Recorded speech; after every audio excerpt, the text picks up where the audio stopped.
Irashaimase! Hello and welcome to Fitaris' Kitchen. I'm your host, Chef Fitaris. It's time once again for Shoot 'em Up Saturday, and on the menu this week we have Grobda, a classic arcade arena battler. What kind of taste will it have? Let's get cooking and find out. From developer Namco, Grobda originally released to arcades in 1984. It would see ports to several Japanese PCs and inclusion on numerous Namco arcade collections. Now in 2023, it's available for the PlayStation 4 and the Nintendo Switch as an arcade archive release. So although I think it's a really fun, cute, and enjoyable little shoot 'em up, I don't feel that it's worth the price point that's being asked for as part of the arcade archive collection. So this is one that I'm going to recommend you take a pass on. That said, let's dive into the gameplay itself and you can see what kind of gameplay is being offered. So at the title screen here, we can put in additional credits for multiple players, but unfortunately the game only supports 2 players alternating, not simultaneous. So we'll just be playing it single player today. Starting the game, we're taken to the future. So we play the role of the battle tank Grobda in a future where we're battling in this National Battling Association, the NBA, not to be confused with basketball. Our tank itself has a couple primary abilities. We have a shield, which will protect us from enemy shots. However, it uses the energy bar at the bottom, and we also have this laser cannon, which also uses the energy at the bottom. The energy will refill if we're not using either of these abilities, but it will refill faster if we're not moving. The movement does also decrease the speed at which the energy will refill. So, if you're both firing the weapon and moving at the same time as using your shield, the energy disappears quite rapidly.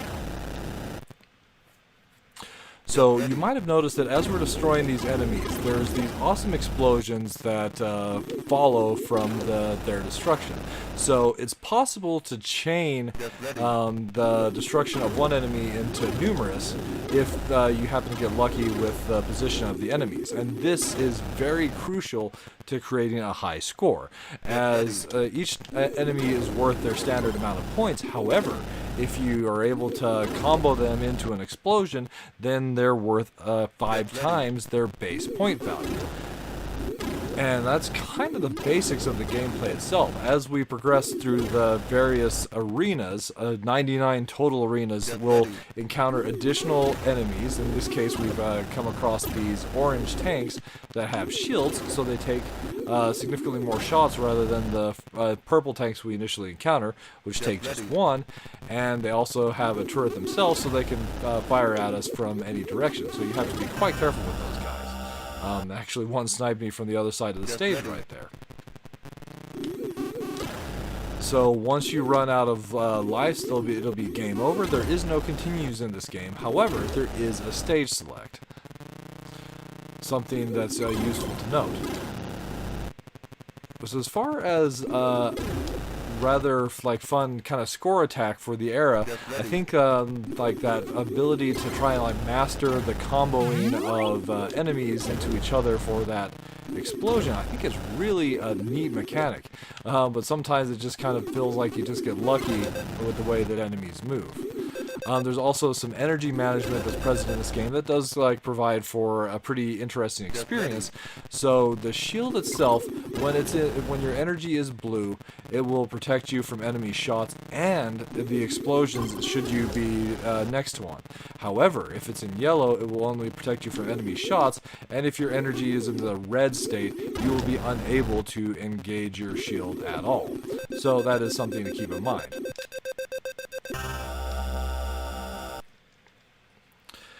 It's possible to, by default, the game is set to give you continue at an extra life at the 10,000 point mark. But it's possible to adjust settings as is typical from an arcade experience, so you could give yourself continue or extra lives rather at more points throughout the game. It's possible to adjust the battle or the difficulty, change the speed. Here we've come across our first rather dangerous enemy. There's one that's yellow that actually takes quite a bit of damage. All those wonderful arcade adjustments that are typical and generally expected as part of these Arcade Archive releases. So, let's see, bit of trivia about the game. So the tank that we play, the Grobda, actually is an enemy from Xevious. So this game kind of has a tie-in to the whole Xevious series that way.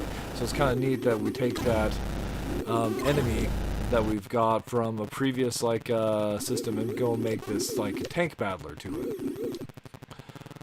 And ultimately, I do think this is a fun title, but it's it just doesn't really have, like I said, the value in my mind to justify the asking cost that the game does have. So let's go ahead and quickly run out the rest of our lives here, and I'll show you the stage select just so you can kind of get an experience that way.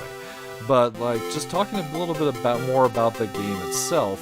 So as far as minus flavors are concerned, there's really the one big one I have. Oh, if you do get on the high score, you've got the National Battle Association here and gives you the ranker. So we're the 4th ranker. That's actually kind of interesting. It's basically 5th place, because the top rank is actually champ. So the game itself has the problem of just being a typical arcade title in which the fairness ramps up in a rather unfair way. So past a certain point it just gets more difficult because it's just going to challenge you to the point where you'd want to put in more quarters. Since there aren't continues, it's not gobbling your quarters up that way, but it's kind of hard to progress past a certain point without a lot of practice and skill, and sometimes just luck. But on the plus flavors, I do really like that scoring element where you've got the chaining of enemies with the explosions, and then it's just a really cute, simple, fun tank battler. But as I mentioned, it does also have this stage select. So if you hold down either the laser button or the shield button before you press the start button, we're taken to your stage select, and you can select any of the stages in the game from 1 all the way up to 99. So we'll just pick a random one, say 42, the answer. So one thing I would recommend for some of the stages, depending on what you're walking into, it might not be a bad idea to start with shielding, as things are going to get crazy pretty quickly.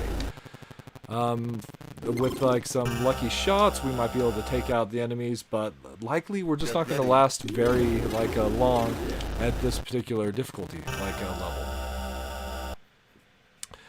And there you have it. That's Grobda served up for your enjoyment. Fun, cute little arena battler that's just not quite enough value to be worth the asking price. Alright, that'll just about wrap it up for this week's episode of Shoot 'em Up Saturday. As always, I want to thank you so much for joining us. I hope you have a wonderful week, and I look forward to seeing you again next week.